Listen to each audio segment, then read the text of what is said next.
Assalamualaikum warahmatullahi wabarakatuh. Sahabat beriman, jin merupakan makhluk ciptaan Allah Subhanahu wa Ta'ala yang tidak kasat mata. Meski tidak kasat mata, tidak sedikit dari bangsa jin yang berusaha merusak kehidupan manusia. Caranya, bahkan jin berusaha menempel di tubuh manusia. Lantas, jenis jin apa saja yang kerap menempel di tubuh manusia? Apa ciri-ciri seorang ketempelan jin? Bagaimana mengatasi jin yang menempel di tubuh manusia? Tonton video ini hingga akhir agar tidak sesat. Ada 4 jenis jin yang suka menempel di tubuh manusia. Ia adalah jin Qorin, Ifrit, Zabur, dan Saka. Keempat jin tersebut memiliki karakter yang berbeda-beda. Jin Qorin misalnya, yang merupakan jelmaan jin yang menyerupai pribadi seseorang, mulai dari bentuk dan suara persis mirip seperti manusia. Jin Qorin bisa saja merusak ibadah seseorang terhadap Tuhannya. Ia juga bisa saja mencemarkan nama baik dengan menfitnah menjadi arwah gentayangan ketika manusia itu sudah meninggal. Kalau jin Ifrit lebih kasar dan temperamen, jin ini juga sering berkolaborasi dalam hal ilmu hitam seperti santet. Ifrit merupakan jin senior yang ada sejak zaman Nabi Adam alaihissalam. Sama halnya dengan jin Qorin, Ifrit bertugas mencelakakan kehidupan manusia agar tidak suka dengan kehadiran manusia. Sementara jin Zabur, atau biasa juga disebut Zabar, mirip seperti jin Qorin, namun memiliki bentuk dan tampilan yang berbeda. Jin Zabur menempel dan menetap di tubuh manusia. Misalnya, adalah merusak konsentrasi seseorang apabila melakukan ibadah dan kelakuan baik lainnya. Akibat ulahnya, manusia selalu disisipi rasa ragu dan cenderung ingin segera selesai dalam urusan yang baik. Jin yang keempat adalah Saka.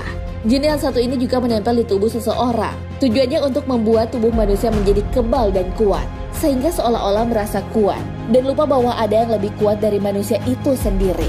Jin Saka biasa hadir dalam setiap kajian ilmu kebal. Suara berubah tanda ketempelan jin. Jin memang makhluk yang tak kasat mata.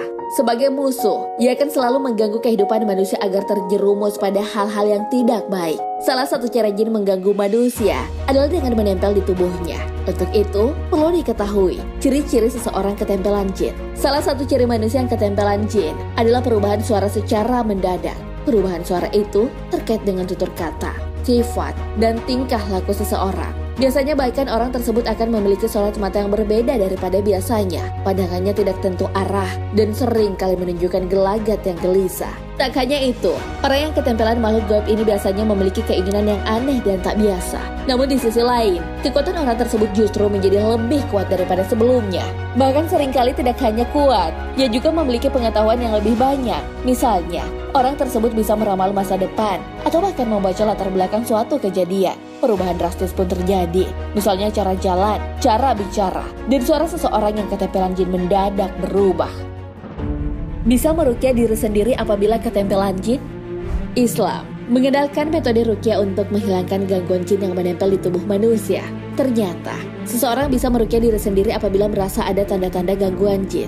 Caranya dengan membaca ayat-ayat suci Al-Quran dan beberapa doa yang diajarkan Rasulullah SAW. Meruqyah diri sendiri dari gangguan jin dengan harapan berlindung kepada Allah Subhanahu wa Ta'ala atau untuk menyembuhkan penyakit. Kondisi hati sangat menentukan hasil akhir meruqyah diri sendiri. Karenanya, seseorang harus menanamkan tawakal kepada Allah Subhanahu wa Ta'ala dalam hati. Selain itu, seseorang harus berbaik sangka bahwa Allah Subhanahu wa Ta'ala akan memberi perlindungan dan kesembuhan. Ada beberapa ayat suci Al-Quran yang sering dibaca saat meruqyah diri sendiri ataupun kepada orang lain dari gangguan jin. Di antaranya adalah surah Al-Fatihah, ayat Kursi, surah Al-Baqarah ayat 255, surah Al-Ikhlas, surah Al-Falaq, dan surah An-Nas. Setelah itu, usapkan tangan ke seluruh tubuh setelah meniupkan ayat Al-Quran tersebut. Kemudian, minumlah air yang sudah ditiupkan ayat-ayat Al-Quran tersebut. Cara meruqyah diri sendiri ini terdapat dalam hadis Muslim dan Ibnu Hibban dari Utsman bin Abil Ash radhiyallahu anhu bahwa beliau mengadukan rasa sakit di badannya kepada Rasulullah SAW. Lalu, Rasulullah menyuruhnya, letaklah tanganmu di atas tempat yang sakit dari tubuhmu. Lalu beliau ajarkan doa. Hadis riwayat Muslim dan Ibnu Hibban.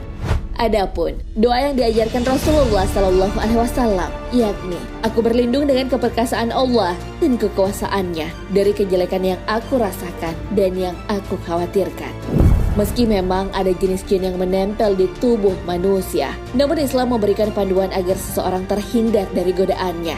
Salah satu doa pendek yang bisa dibaca agar seseorang terhindar dari gangguan setan dan jin adalah membaca ta'awuz, A'udzubillahi minasyaitonirrajim, yang artinya, aku berlindung kepada Allah dari godaan setan yang terkutuk. Wallahu a'lam bishawab. Wassalamualaikum warahmatullahi wabarakatuh.